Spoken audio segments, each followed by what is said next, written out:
Well, Rich, more frustration last Friday night. The biggest frustration of the season, obviously, like from what happened in the game and some of the decisions made. Like, what's your view on it? I think I spoke a bit afterwards, Trev. I do a bit raw after the game. When you come away from a defeat like that, but when you reflect on it, you take away some positives in terms of the performance. I thought away performance to a team that's potentially looking to go into Europe and are playing in Europe actually in the summer. That I thought we did well in many stages of the game. I felt we were comfortable enough, even when we were out of possession.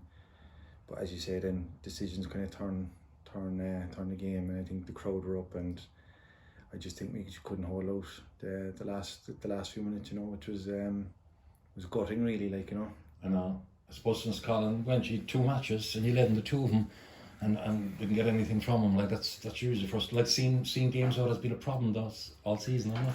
Yeah, and I don't know what to actually put the finger on that is about in terms of is it lads' experience, maybe some in the league and so on, the psychological or whatever. We've had meetings about it and stuff. That is that we just need to be a little bit stronger in them moments, that we can defend our box better, and even with 9 men, can we hold out and get a point after they scored in the first one, but unfortunately the goal went in, so. I know. I suppose is it going to belief? Like is there belief that you can climb the table and get the results, because you've been in a lot of games, We've been in most games, to be honest. Even like you look at most of the teams we played this year, I think that we've been in most games. There's been obviously 1 or 2 disappointing performances, but that happens to every team. As I mentioned last week, I think every team in the league has had difficult moments. It's just that for us now, it's just about getting out of this patch, getting a win and moving on. Have you identified anyone position wise that who might come in and strike the squad in July? That's Liam's remit now. So look, obviously, if he asks me, that kind of stuff, I'll give my opinion. And obviously, I've worked with the players now for a long time and that, So look, obviously there, but look, that's part of Liam's role, Yeah, obviously a big problem now, Sligo on Friday with no centre backs. Have you 3 out, and obviously Jonas? Yeah, at the moment, yeah. So Keane, Jonas, and Gilchrist is out. Keane Coleman and Josh obviously suspended. Jonas is the last couple of weeks we were hoping that he would have been on the bench on Friday. He's been on the pitch quite a bit. He's getting there, but he'd be touch and go just for Friday. We're hoping he'll make it, but we'll have to wait and see, Who'll be the candidates to slap your boots? My boots, yeah. No, it's look, it's we're obviously looking at a couple of different things at the moment. Might mean, I don't know, look, playing fellas out of position to go back there, or it could be change of shape, whatever. We just have to make a decision on that closer to the time, Yeah. I know it's not your decision either, but the new manager come in. But just personally yourself, would you prefer a manager to come in who's experienced in the league, that knows around the league, considering where you are on the table, like second bottom, and needing that bit of experience and guidance, like people who know the league, Do you know what, Trev? I just want someone that comes in that brings stability, back into it, that's leading the group and so on. Like Colin obviously was doing that.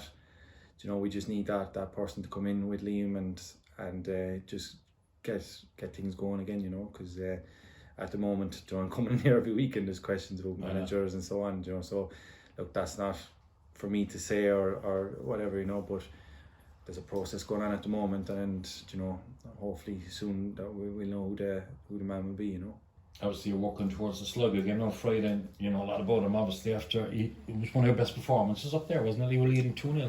Yeah, it was actually quite similar to the game Friday night. I thought we started the game up in Sligo really well. Went up 2-0. At times you're going to have to accept you're not going to have the ball, especially newly promoted team. You're coming up to teams and so on, and they're going to have periods where they're going to have the ball. But I felt again that was another night we were comfortable enough, but we ended up giving up two soft goals there late in that game. I think there was a harsh penalty decision as well that night, I think, so look, talking about decisions and that, but there was a last minute penalty that got Sligo the point that night, Yeah, and I know we keep talking about it, Richie, but I suppose the stats are there, like the worst defensive record in the league, like, so in that respect, like, what's your problems defensively Friday? What's key kind of going into the game, it wouldn't be one specific area or anything like that. It's a whole collective thing. I think I think everyone needs to, we just need to do more. It's stopping crosses, it's blocking shots, it's defend. Like as I say, teams are going to have possession at times in games.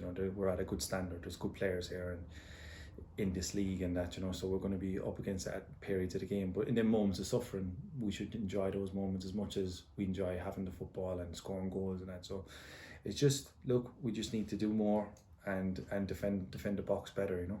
Yeah, just the last one with me, Rich. Like obviously one result, like one win, give the team a lot of confidence. And as we said, you've been in a lot of games. Like just the one win, getting the points, just to start it rolling. Yeah. And I sitting there as I said on Friday night, I thought, here we go. This is going to be the start of it. Yeah. But again, we've come in. Training's been really good again. The last couple of days, and our jobs is to get the boys ready. No matter what team or who we're missing or whatever, the boys need to understand is that they're playing for Cork City, and there's a big expectancy that they put on a performance on Friday night, and that's coming from all of us. Good luck Friday, Rich. Cheers, Josh. Thanks. Just to ask you about Sligo, I think they were short 9 players last weekend through injury, and I think 1 or 2 suspended. But what you saw them up on the showgrounds, like as you said, you have to get a start and get back on the even the draw would be a good result at this stage. Although you'd like to win your home games. Yeah, look, I think if we keep the performance levels, like we have been all season, I think hopefully something is going to turn and change. As I say, we're in most games. As you say, like Sligo will be very good technically. They've beaten some of the bigger sides in the division already. So on their day, they can be a very tough opposition. But for us, is that we need to go out and we need to put on performance, and we need to show people that we're up for the fight here, and that we want to go and get 3 points and go up the way in the league. We spoke to Darragh as well about the experience in the league. Like when you're in a good position, you need to be able to close out the game as game management, and unfortunately it hasn't happened in the past 5 or 6 games anyway. Yeah. Look, again, that's probably a learning thing for the group.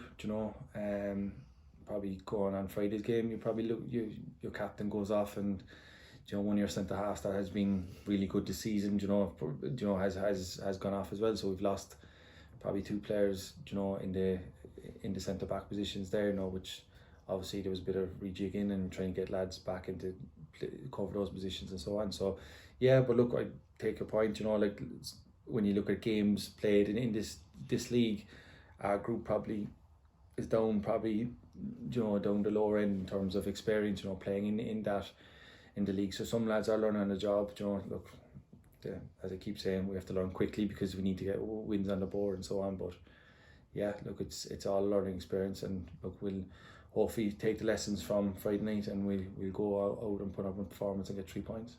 A switch seemed to go off, Richie, after the home victory against Dundalk. The next game up was UCD. They scored in the first minute. Looking at the match on LOI-TV, I was saying, like, well, the whole game is there to get back in this, but that kind of started the ball to run down the hill, didn't it? A little bit, yeah. Like when you look at it and you give up a goal early in the game, like we did against UCD, you're going to have a side that's going to sit in, be organised and that, and it was up to us to break them down, and we struggled to do that on the night. That was probably one of the performances that you would point out to say, look, that was a poor performance on the night. Like there's been a lot more other games throughout the season where we've been very good attacking wise. As we just said, we went up the showground and scored 2 goals. We could have easily scored another couple of goals. We went up to Tala, we scored 4. There's not many teams who go up to Tala and score 4 goals. So there's been points in the season as well where there's been good stuff, but it's just like getting that consistency throughout the season, that the balance is right between attack and defence, and that we can go and, as you say, close out games, but at the same time we have that attacking threat as well. And the good thing is that the fans have stayed with you. I mean, the crowds have been exceptional for a team that's having a bad spell.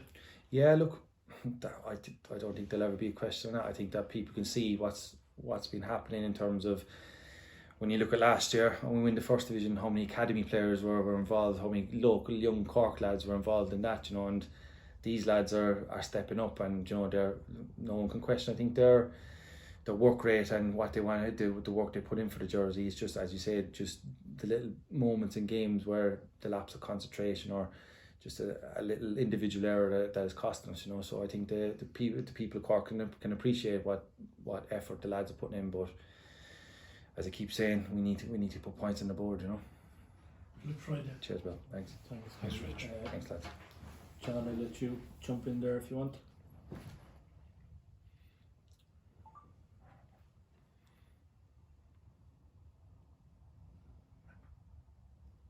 You're muted, can you hear me? Yeah, here, John. Right, Richie, how you doing? How you doing, John? All right? Good, thanks, good. Just on your defensive problems, I suppose, going back to Keane's one on Friday, I know we spoke afterwards about the decision, and it hasn't really changed since when you look at the video. Like, did they give you any reason or explanation why they stood over the decision in terms of the appeal? No, there wasn't much really, to be honest. That was their decision and that was it really, like, you know. So for us, that was it, you know. Look, it's disappointing, John, to be honest. Look, from a Cork City point of view, from my head watching it, I look at it and at the time I thought it was an aggressive challenge. When I saw it back on the video, I think Keane obviously takes the ball. The action he makes, I don't think there's any other way he can go in, to win the ball. You know, he's coming in at a kind of an awkward angle to go and win it. So with it being such an aggressive challenge, obviously, as I said at the time, I think the reaction of the bench and probably, influenced maybe the decision, you know. But it's disappointing, but we have to move on. Does it raise a fear in terms of the overall approach to centres or any players for going to challenges that they're going to get sent off for winning the ball and it just discourages competitiveness? Yeah, it's a tough one because you can see it obviously across all European leagues is that, the game is changing, the way you challenge and stuff is changing. But I don't know about you guys, but I don't want that, that part of the game to come out of it either. Like, that aggression, that, desire to go and win a ball, obviously, look, there is a line where people, if they cross it, then, they should be sent off and so on. But yeah, there is to answer your question, there is a kind of a danger now at the moment going to ground where you're always kind of, you're always, let's put it this way, it's going to be one of those where, what's the interpretation of the referee for that challenge, so it's one of those really. Where do you see Sligo's main threats coming from this weekend? I suppose Max Maddox, top scorer, first and foremost. Yeah, Matt has had a great season. He's been very prolific, he's been a constant threat all season. Scored some very good goals, but yeah, they've got threats all over the pitch really, Sean. They've got that left hand side with Fitzgerald and Hutchinson, that they've got a good relationship down that left hand side. They've got players in the middle of the park like Bulger and a few more that can control the games as well. And Fabrice Hartman's had a good start to his season as well. So they've got threats all over the pitch. Set pieces as well would be another one. So we need to be aware of what their threats are and obviously implement their own game plan as well, so we can cause them trouble going the other way. Is there many lessons you can learn from the 2-2 draw not so long ago in Showgrounds? We had a couple of opportunities to make it 3, to be honest, at the time. We had 1 or 2 opportunities to make it 3, and if we were clinical in moments, similar to Pat's probably as well, a couple of weeks ago at the Cross, where when we were on top, we were 2-1 up and we probably 1 or 2 chances as well to go to 3-1 up, so it's really getting that cushion that you can, sit back comfortably and defend, but in terms of the goals we conceded on the night, one's come from a corner directly, loose marking, the young boy Clancy's finished it well, and as I say, the penalty decision that night as well was a big talking point as well, so look, again, sometimes when kind of luck's against you, these things happen, but I thought on that night, it was a good away performance, Yeah, and just lastly for me, is there a feel, I know it's a tricky run at the moment, but is there a feeling that you just need a little bit of luck or just something to go your way to kickstart a little bit of a run? Yeah, I think so. As you said earlier there to Trevor, is that we're in every game. I think that when you look at it, I think that most teams that we play is that we're carrying the threat going forward. It's just the periods of dominance other teams have. We just need to shut out opportunities and not concede as many as we have been. Because that's probably the main one is that you look at the other night, I've just felt that sitting there for probably with 10 minutes to go is that you're looking at it and you're thinking, okay, you know, we look comfortable here, you know, defensively organised, defending the box well and stuff like that, and then all of a sudden all hell breaks loose, you know. Thanks a million. Alright, thanks Sean, cheers.